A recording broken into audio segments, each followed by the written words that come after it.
في هذا الريل هذا غادي نوريك كيفاش تبني اول عاده عندك. انا محمد اوتم مهتم باي حاجه متعلقه بالبرودكتيفيتي ونيورو ساينس. اول حاجه خاصك تعرفها ان العاده كتطلب الوقت باش انها ترسخ الدماغ ديالك. ماشي ضروري انك زعما دوز 21 يوم عاد ترسخ ديك العاده كيف تيقول. بعض الدراسات كتقول ان ما بين 30 يوم حتى 60 يوم كافيه انها ترسخ ديك العاده. ولكن انا من الراي ديالي الاستمراريه والانضباط هي اللي كتخلي ديك العاده انها ترسخ ما ماشي ديك الارقام 21 يوم 30 يوم 60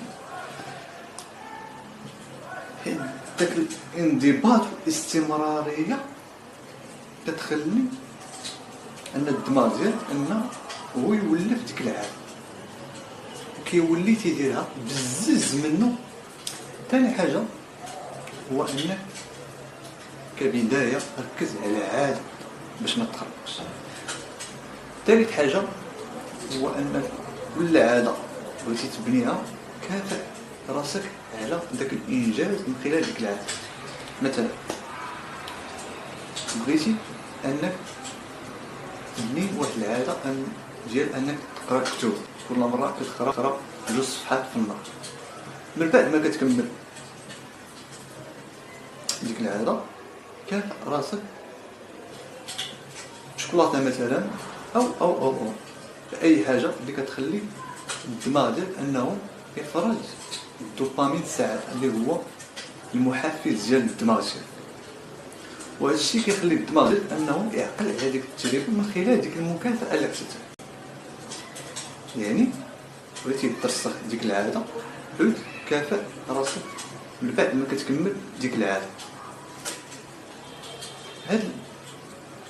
هذه كتسمى عند العلماء النفس دوبامين ريورد سيستم.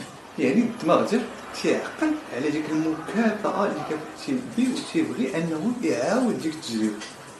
يعني الا بغيتي ترسخ ديك العاده كتكافئ ديما الدماغ ديالك بعد ما كتسالي ديك العاده باش انها ترسخ، لان الدماغ ديالك يعقل على ديك التجربه من خلال ديك المكافاه اللي عطيتها. رابع حاجه هو انك تربط واحد العاده مع واحد السلوك معين باش انك تزعم على ديك العاده انك ديرها. بغيتي انك دير واحد المهمه على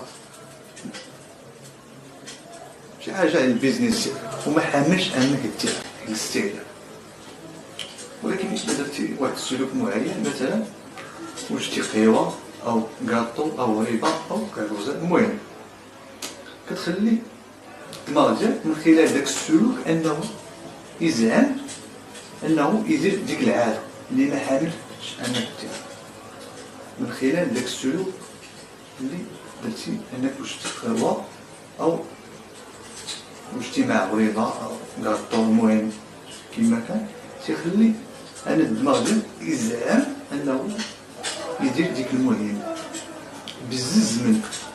وهذا الشيء تيخلي الدماغ ديالك انه يتفرض عنده الدوبامين السعاده اللي هو الدوبامين المحفز. خامس حاجه هو انك تخفف على راسك. هو في البدايه ديالك ما تكونش تقرب.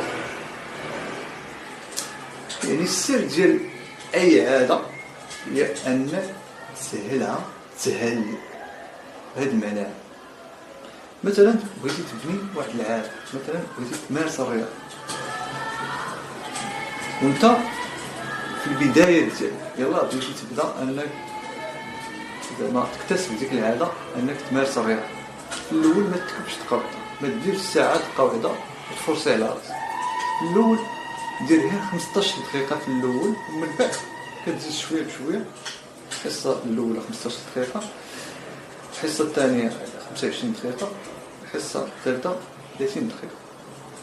الهدف من هذا الشيء كامل هو اننا نخليو ديك العاده ولف هاد الدماغ ديالنا والجسم ديالنا باش اننا نتعاودوا عليها.